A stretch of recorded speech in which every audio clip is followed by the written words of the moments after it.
Bonjour, Bruno Marchal, mental coach à Montpellier, en face à face dans notre région, dans le sud de la France, et par Skype et par téléphone, lorsque l'on est loin. Et je vous rappelle le principe, on fait un coaching, ça dure 1 heure environ, et ensuite vous avez droit à 15 jours de suivi. Vous pouvez m'appeler, vous pouvez m'envoyer autant de textos que vous voulez dans les 15 jours pour profiter du coaching. Vous savez qu'avec le coaching, à 1 ou 2 séances, on règle les choses. On ne va pas chercher pourquoi dans l'enfance, mais on trouve des solutions rapides. Alors aujourd'hui, je vous fais une foire aux questions qui me sont posées ou qui sont posées sur Quora et qui vont vous permettre d'avoir des réponses à vos questions. Aujourd'hui, je vais faire quelque chose sur quand le couple va mal et je vais répondre à un certain nombre de questions qui sont sur Quora et qui aussi me sont posées dans mes coachings depuis 1999. Alors, la première question, c'est à quel âge les enfants sont-ils assez grands pour ne pas être affectés par le divorce de leurs parents?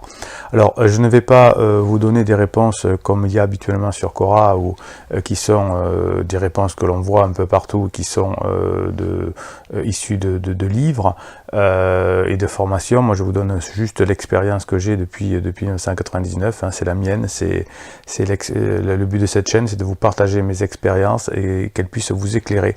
Donc, à quel âge les enfants sont-ils assez grands pour ne pas être affectés par le divorce de leurs parents? Alors ils sont tout le temps affectés, bien évidemment, ça c'est clair. Ce que les enfants veulent, c'est effectivement que leurs besoins soient nourris, et les enfants ont des besoins qui sont au départ primaires, plus ils sont petits, plus ils sont primaires, donc ils ont besoin de l'affection de la maman et qui leur apprend à gérer leurs émotions, et ils ont besoin de leur papa qui leur permet d'apprendre à se dépasser et à sortir. Hein. Pour ça, vous voyez dans un parc, même très jeune, la maman qui dit attention, tu vas te faire mal, et le papa qui dit regarde, le petit garçon, il arrive déjà à monter au sommet du toboggan, tu devrais arriver à le faire. Voilà. Donc ils ont besoin des deux parce que les deux sont tout à fait complémentaires. Alors les enfants sont toujours affectés, ils ont toute leur vie et espoir que les parents se remettent ensemble parce que ça nourrit leurs besoins. Donc la réponse c'est ils ne sont jamais assez grands. Alors ensuite, quand ils grandissent au niveau d'adolescence, eh bien ils vont avoir des besoins différents, donc ils vont aller vers le parent qui remplira le plus leurs besoins d'ado, mais comme ils ont besoin des deux, de toute façon, sont affectés. Alors à une époque, on disait qu'il fallait divorcer plus petit parce que les enfants s'en rendaient moins compte, etc. Oui, c'est vrai, quand ils sont plus petits, ils s'en rendent moins compte, mais ils souffrent plus longtemps, donc il n'y a pas de bon âge. Et les réponses qui sont il faut divorcer petit, ça ne fonctionne pas. Autre chose que les psys disent aux parents qui veulent divorcer, et notamment aux mamans, les enfants préfèrent voir les parents heureux de chacun de leur côté que malheureux en couple, et ils souffrent de leurs disputes. Alors effectivement, ce que je dis souvent dans mes coachings, on n'est pas obligé de se disputer devant les enfants, on peut avoir un rôle de composition pour rassurer les enfants, c'est notre rôle d'adulte mature, hein. Alors ça, je le vois pas tout le temps dans mes coachings, mais j'espère que ça va se développer. Et effectivement, ça c'est une erreur de psy qui veulent fidéliser le papa ou le maman qui vient les voir. Non, c'est pas vrai. Les enfants ne sont pas heureux si le papa et la maman sont heureux. Ils sont heureux s'ils ont leur propre bonheur, c'est-à-dire si leurs besoins sont remplis. Donc c'est un peu dommage de donner des mauvaises informations. Alors ça rassure, ça apaise, mais ce n'est pas la réalité. Et quand on est honnête, on doit dire la réalité des choses. Ça pique un peu au début, mais ensuite on se sent beaucoup mieux.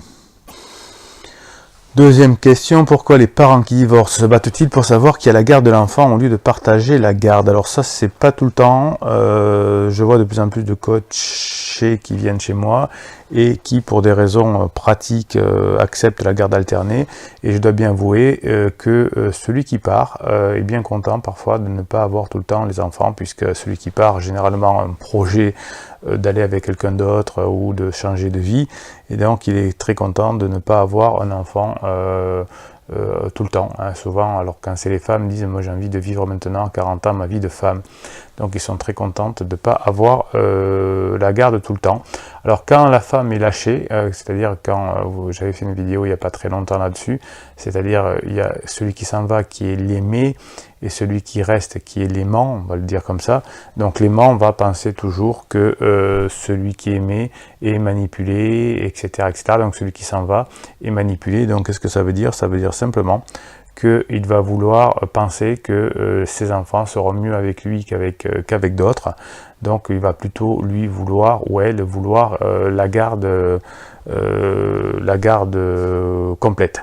Mais c'est pas tout le temps, hein, même celui qui reste parfois, alors surtout si c'est un homme, va se contenter de la garde partagée.